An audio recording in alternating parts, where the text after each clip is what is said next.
আসসালামু আলাইকুম সবাইকে। ফারজানা সিম্পল লাইফে আপনাদের সবাইকে ওয়েলকাম জানিয়ে আমি ফারজানা চট্টগ্রাম থেকে আজকে আবারও একটা নতুন ব্লগ শুরু করতে যাচ্ছি। আশা করি আপনারা যে যেখান থেকে আমার ব্লগটি দেখছেন সবাই ভালো আছেন, সুস্থ আছেন। আলহামদুলিল্লাহ আমরা অনেক ভালো আছি। তো আমার আপুরা ভাইয়ারা কিন্তু এখন অনেক বেশি ব্যস্ত কুরবানি ঈদ নিয়ে। আর সবার ঘরে তো দেখা যাচ্ছে অনেক আনন্দমুখর পরিবেশ, আমাদের ঘরেও সেম অবস্থা।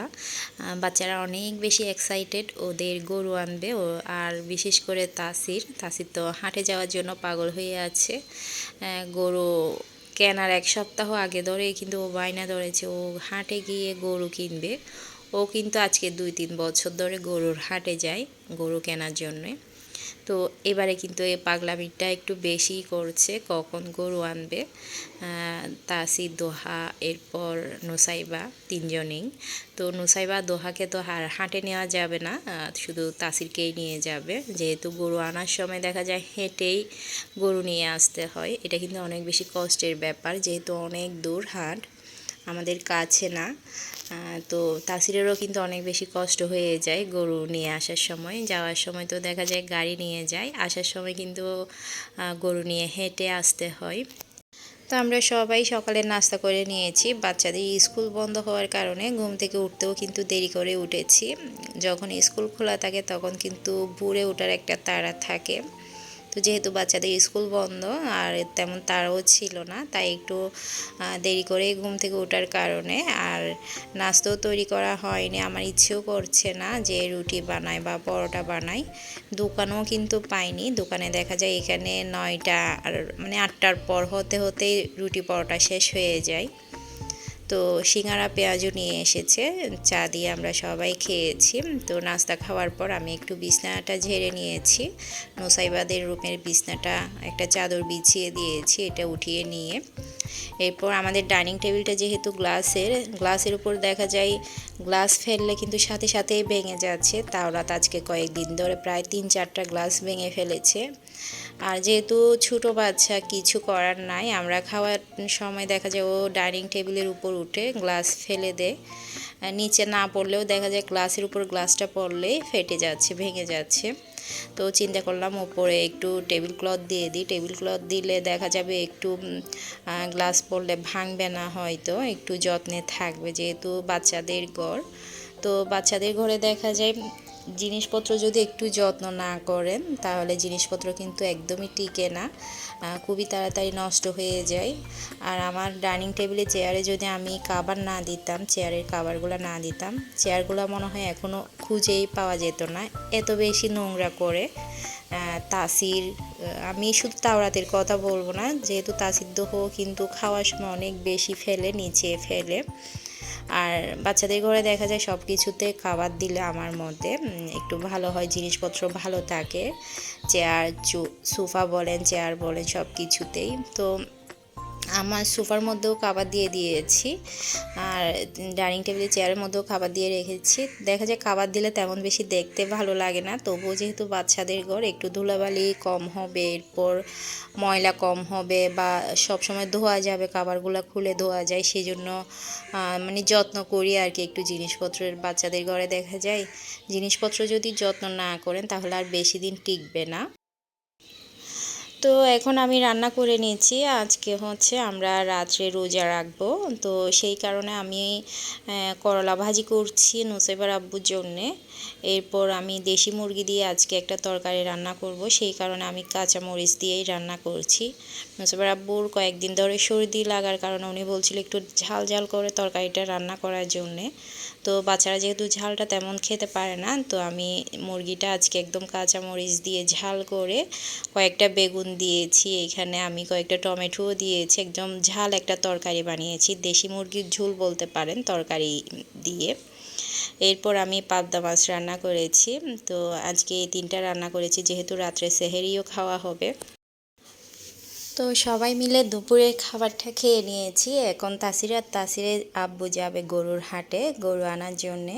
তো আলহামদুলিল্লাহ আমাদের এবারে কুরবানির গরু কিন্তু নিয়ে এসেছে, আর গরু কিনতে কিন্তু বেশি সময় লাগেনি। আর অন্যান্য বছর দেখা যায় গরু নিয়ে আসার সময় তাসিরের থেকে কিন্তু গরু নিয়ে হেঁটে আসতে হয়।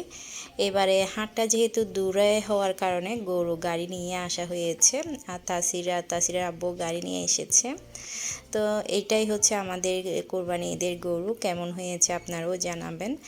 তো আগামীকাল যেহেতু কোরবানি ঈদ, আজকে হয়তো আপনারা সবাই গরু নিয়ে ফেলেছেন, হয়তো অনেকে আগে নিয়েছেন, নয়তো আজকেই নিয়েছেন। আসলে আমরা আমাদের মুসলিমদের মধ্যে দুইটা হচ্ছে সবচেয়ে বড় ধর্মীয় উৎসব, সেটা হচ্ছে একটা হচ্ছে ঈদুল ফিতর আর একটা হচ্ছে ঈদুল আজহা। তো ঈদুল আজহায় দেখা যায় আমরা আল্লাহর ওয়াস্তে কুরবানি দিই। তো আল্লাহ যেন আমাদের কুরবানিটা কবুল করে নেয়, সবার কুরবানিটা যেন কবুল করে নেয় আল্লাহর কাছে সেই চাওয়াই। তো আলহামদুলিল্লাহ আমার বিয়ের পর থেকেই আমার কুরবানির দায়িত্বটা কিন্তু আমার হাজবেন্ডের উপর। উনি সুন্দরভাবে কিন্তু প্রতি বছর আমার নামে সহ কুরবানি দেয়। তো দোয়া করি আল্লাহ যেন আমার কুরবানিটাও যেন কবুল করে নেয়। তো এরকম সারা জীবন যাতে আল্লাহর ওয়াস্তে আমরা কোরবানি দিতে পারি, তো আল্লাহর কাছে শুধুমাত্র সেটাই চাওয়া। আজকে না, সারা জীবন আমার যতদিন নিঃশ্বাস থাকবে এই পৃথিবীতে, যাতে আমার স্বামীর পর আমার সন্তানেরাও যাতে কোরবানি ঈদটা দিতে পারে, শুধুমাত্র সেই দোয়াই করব। তো আল্লাহর কাছে দেখা যায় সব সময় চাইতে হয়, দোয়া করতে হয়, কখন না কখন দেখবেন আপনার দোয়া কবুল করে নিয়েছে, আপনার চাওয়াগুলো পূর্ণ হয়ে গিয়েছে।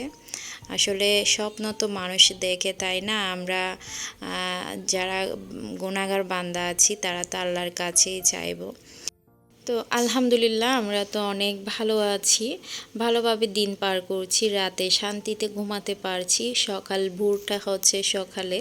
তো এদিকে ফিলিস্তিনিতে দেখেন আমার কত মুসলিম ভাই বোনেরা, কত মুসলিম ছোট ছোট বাচ্চারা দেখেন, ওরা কিন্তু ওদের জন্য কিন্তু কুরবানি ঈদটা আসেনি এই বছর, কিন্তু ওদের মাথা গোঁজার ঠাঁইটা পর্যন্ত নাই। ওরা যে কুরবানি দিবে, ভালো মন্দ একটু খাবে, ওদের গায়ে কাপড় নাই, রাতে ঘুম নাই, সকাল কিন্তু ওদের ভোরটা হয় কিন্তু আতঙ্কে, ওদের সুন্দর সকালটা কিন্তু ওরা উপভোগ করে না, খুবই আতঙ্কের মধ্যে থাকে ওরা। আসলে কখন না কখন জানি এই বোমা হামলা হয়ে ওদের মাথার উপর ছাদটা ভেঙে পড়ে। অনেক অনেক বলতে লাখো লাখো মুসলমান কিন্তু ওখানে মারা যাচ্ছে ফিলিস্তিনিতে। আসলে এগুলো দেখে যে কলিজা ফেটে যায়, যখন মোবাইল হাতে নিয়ে যখন ফিলিস্তিনিরগুলো দেখি চোখে পড়ে, তখন কিন্তু বুকটা ফেটে যায়, কিছুই করতে পারছি না আমরা। তো শুধুমাত্র ফিলিস্তিনির জন্য আল্লাহর কাছে চাইতে পারি, দোয়া করতে পারি, আল্লাহ যেন হঠাৎ একদিন ফিলিস্তিনির উপরে একটা আল্লাহর রহমত নাজিল হয়, তারা যেন ভালো থাকতে পারে, তারা যেন আগের দিনগুলো ফিরে পেতে পারে। তো শুধুমাত্র সেই দোয়াটাই করতে পারে, আল্লাহ যেন আমাদের সবার দোয়া কবুল করে নেয়। মুসলমান ভাই বোনদের, ছোট ছোট বাচ্চাদের যেন আল্লাহ ভালো রাখে, সুস্থ রাখে সব সময়। তো বিশেষ করে ফিলিস্তিনিতে যে ছোট ছোট বাচ্চারা মারা যাচ্ছে, এগুলা দেখে কিন্তু সহ্য করতে পারে না। আমরাও যেহেতু একটা বাচ্চার মা, আমরাও তো মানুষ, আমাদের গায়ে তো রক্ত আছে, আমরাও তো মুসলিম ঘরে জন্মিয়েছি, আমরাও তো একজন মানুষ, তাই না? আসলে নিজেদের বাচ্চার দিকে তাকালে না সব কিছুই ভুলে যায়, এত বেশি খারাপ লাগে ওদের বাচ্চাগুলো, মাশাআল্লাহ একদম দেখার মতো, এত সুন্দর বাচ্চা। ফিলিস্তিনি যত বাচ্চা মারা যাচ্ছে, আসলে এগুলা দেখলে না চোখের পানি ধরে রাখতে পারি না, অনেক বেশি খারাপ লাগে। অনেক দিন ধরে চোখে পড়ছে ফিলিস্তিনির এগুলা। আল্লাহ যাতে ফিলিস্তিনিতে একটু শান্তি দেয়, আল্লাহ কিভাবে সহ্য করছে আমি জানি না, মুসলিমের এত বেশি অত্যাচার। আল্লাহ হয়তো এগুলা পরীক্ষা নিচ্ছে সবার উপর দিয়ে, এই আর কি। তো এদিকে হচ্ছে আমি সন্ধ্যার জন্য ডাল পুরি বানাচ্ছি। ডাল হচ্ছে আমি কয়েকদিন আগে বেশি করে বানিয়ে ফ্রিজে রেখে দিয়েছি, যেহেতু বাচ্চারা ডাল পুরিটা পছন্দ করে, আর সন্ধ্যায় দেখা যায় প্রতিদিন নাস্তা বানাতে হয় একটা না হয় একটা। তো আজকে ডাল বের করে নিয়েছি, নুসাইবা ডাল পুরি খাবে বলেছে। তো ডালটা যদি বানিয়ে রাখা হয় তাহলে ডাল পুরি বানাতে কিন্তু বেশি সময় লাগে না। তো আমাদের বাসায়ও দেখা যায় ভাবি সব সময় ডাল বেশি করে বানিয়ে ফ্রিজে রেখে দেয়, তো বিকেলে নাস্তার সময় ডাল পুরি বানিয়ে খাই চায়ের সাথে। তো আমিও দেখলাম ডাল একটু বেশি করে বানিয়ে যদি ফ্রিজে রাখি তাহলে কিন্তু আর বেশিক্ষণ সময় লাগে না। তো সেই কারণে একদম আমি 2 বক্স ডাল বানিয়ে রেখে দিয়েছি, আজকে 1 বক্স বের করে করেছি। তো ফার্স্টে হচ্ছে আমি খামিটা বানিয়ে রেখেছি। খামিটা বানানোর পর সন্ধ্যার নামাজ পড়ে একটু জিফা পরে নিয়েছি। এরপর নামাজ আদায় করে আমি নাস্তাটা বানিয়ে নেব। তো গরম গরম ডাল পুরি কিন্তু চায়ের সাথে খেতে ভালোই লাগে।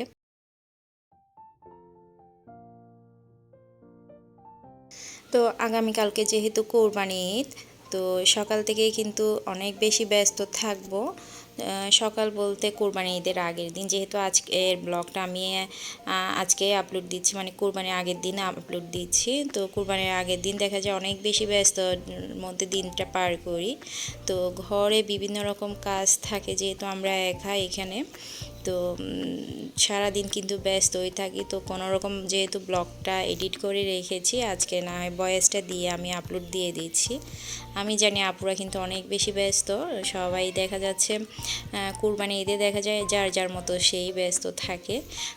সংসারে বিভিন্ন রকম কাজকর্ম নিয়ে আপুরা ব্যস্ত থাকে। বাহিরে গরু কেনা থেকে শুরু করে ভাইয়ারাও দেখা যায় বিভিন্ন কাজকর্মে ব্যস্ত থাকে। তো নুসেবের বউ কিন্তু অনেক বেশি ব্যস্ত, যেহেতু উনি একা, সব কাজ কিন্তু বাইরের দিক দিয়ে ওনাকেই হ্যান্ডেল করতে হয়, ওনাকে দেখাশোনা করতে হয়। তো একা হলে একটু সমস্যা বেশি। তো গরু আনার পর থেকে কিন্তু আমার বাচ্চাদের আর খুঁজেই পাওয়া যাচ্ছে না, সব সময় নিচে থাকে, যেহেতু আশেপাশে সবার ঘরে এখন গরু নিয়ে এসেছে।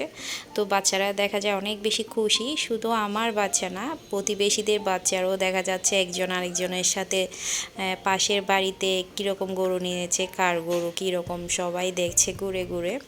তো আমার বাচ্চাদেরকে নাস্তা খেতে ডাকবো, আমাকে ডেকে ডেকে আনতে হচ্ছে, ওদের কিন্তু এখন খিদাটাই চলে গিয়েছে। তো আমি নাস্তা বানানোর পর সবাইকে ডাকলাম। এই সন্ধ্যা নাস্তাটা করছি, এখন প্রায় 8টা বেজে গিয়েছে। 8টার সময় আমরা সন্ধ্যার নাস্তাটা করে নিচ্ছি, যেহেতু ঘরে কেউ নাই, সবাই নিচে গরু নিয়ে ব্যস্ত আছে। তো আমি আমার ছোটো বোন অরিনকে জিজ্ঞেস করলাম, ও যেহেতু ফোন করে জিজ্ঞেস করে আমাদের গরু কিনেছে কিনা বা এনেছে কিনা, যেহেতু আমাদের আগে গরুটা কিনা হয়। তো আমার বাচ্চারা দেখা যায় গরু নিয়ে একটু পাকলামি বেশি করে, সেটা কিন্তু ও জানে।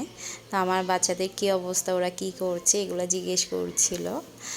তো আমি ওকে বললাম মিহি মিনহা কি জিজ্ঞেস করে ওদের গরু কখন আনবে বা গরু কখন কিনবে হাট থেকে। মিহি মিনহা কিন্তু এইসব কোনো কিছুই কিন্তু ওদের মাথায় নাই। আসলে আমরা যেহেতু গ্রামে থাকি, আর যারা ঢাকা শহর থেকে গ্রামে ঈদ করতে আসে, তাদের উৎসব মুখর পরিবেশটা একটু বেশি থাকে, মানে তাদের উত্তেজনাটা একটু বেশি থাকে, বিশেষ করে কুরবানি ঈদের সময়। তো গ্রামে দেখা যায় সবার সাথে ছেলেরা হাটে যায় গরু কিনতে, বা মেয়েরা ঘরে থাকে, আশেপাশে গরু দেখতে যায়, প্রতিবেশীর গরু কাঠটা কীরকম হয়েছে। মানে গ্রামে ঈদ করতে আসার মজাটাই কিন্তু আলাদা, এটা কিন্তু দ্বিগুণ হয়ে যায় গ্রামের ঈদগুলা। তো মিহি মিনহা যেহেতু শহরে ঈদ করে, ওদের কিন্তু সেই ধারণাটা এখনও হয়নি। তো এইসব নিয়ে কিন্তু আমার ছোটো বোনের সাথে হাসাহাসি করছিলাম বাচ্চাদের কথা বলে। তো এদিকে সন্ধ্যার নাস্তা এখন করছি, 8টা বেজে গিয়েছে। সবাই মিলে নাস্তা করে নিয়েছি, আমি চাও খেয়ে নিয়েছি। তো আমার আজকের ব্লগ এ পর্যন্ত। আপনাদের সবাইকে ঈদুল আজহার শুভেচ্ছা জানিয়ে আমি এখানেই শেষ করছি। সবাই ভালো থাকবেন, সুস্থ থাকবেন, নিরাপদে থাকবেন, আমাদের জন্য দোয়া করবেন। আসসালামু আলাইকুম, আল্লাহ হাফেজ।